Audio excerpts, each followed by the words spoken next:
LPU ప్లేస్మెంట్ల రికార్డులు సృష్టిస్తోంది. Final year student 2.5 కోట్ల ప్యాకేజ్ పొందుతున్నారు. 1700 మందికి పైగా ఎల్పియు స్టూడెంట్స్ 10 లక్షల నుంచి 2.5 కోట్ల ప్యాకేజెస్ పొందారు.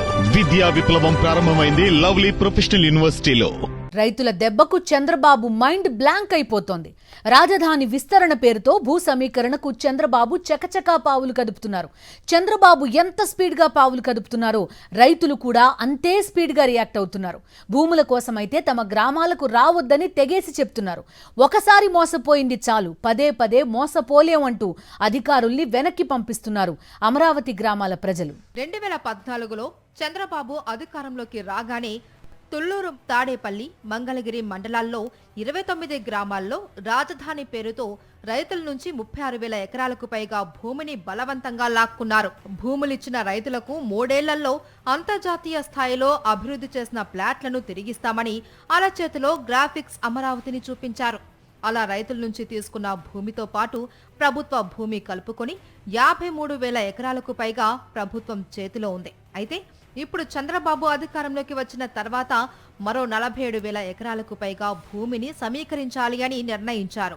తుళ్లూరు, తాడికొండ, అమరావతి, పెదకూరపాడు మండలాల్లో భూమిని సమీకరిస్తామని పాలకులు చెబుతున్నారు.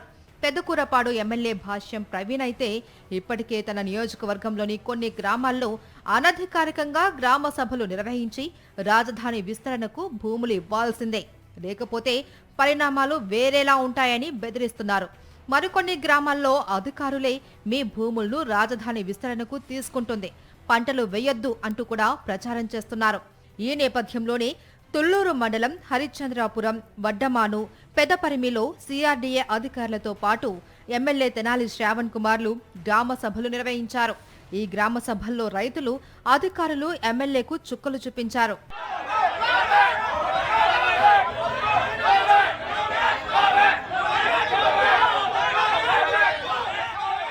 గతంలో చంద్రబాబు ప్రభుత్వం రాజధాని పేరుతో రైతుల నుంచి భూములు తీసుకుందని, ఒక్క భూమిని కూడా అభివృద్ధి చేయలేదు అని ఆగ్రహించారు. పెదపరిమి అనే గ్రామం టీడీపీకి కంచుకోట. అలాంటి గ్రామంలోనే రాజధాని విస్తరణకు ఒక్క అంగుళం భూమి కూడా ఇచ్చేది లేదు అని రైతులంటున్నారు.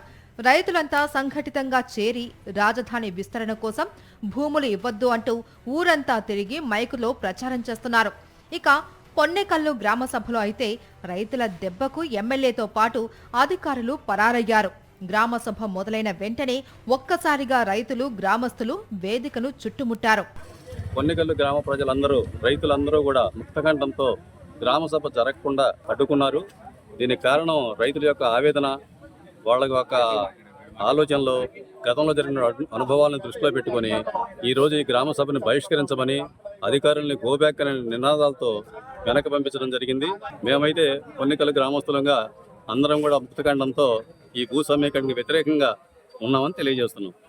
గతంలో ఓసారి చంద్రబాబును నమ్మి మోసపోయింది చాలు అని, మరోసారి మోసపోవడానికి సిద్ధంగా లేమన్నారు. తాము కూడా టెంట్ వేసి నిరసన తెలియజేస్తామంటున్నారు. ఈసారి ఇంకో 40,000 ఎకరాలు ల్యాండ్ పూలింగ్ అంటున్నాడు. మళ్ళీ 5 సంవత్సరాలు మేము ధర్నా చేయాలి. ఇదే టెంట్ తీసుకెళ్లి మళ్ళీ 5 ఏళ్ళు మాకు ధర్నాలు చేయాలి. ఇలా రైతులు తిరగబడ్డంతో ప్రభుత్వం కొత్త రాగం అందుకుంది. ఎవరైతే రైతులు భూములు ఇవ్వడానికి వ్యతిరేకిస్తున్నారో వారంతా వైసీపీకి చెందిన వారని తప్పుడు ప్రచారం మొదలుపెట్టింది.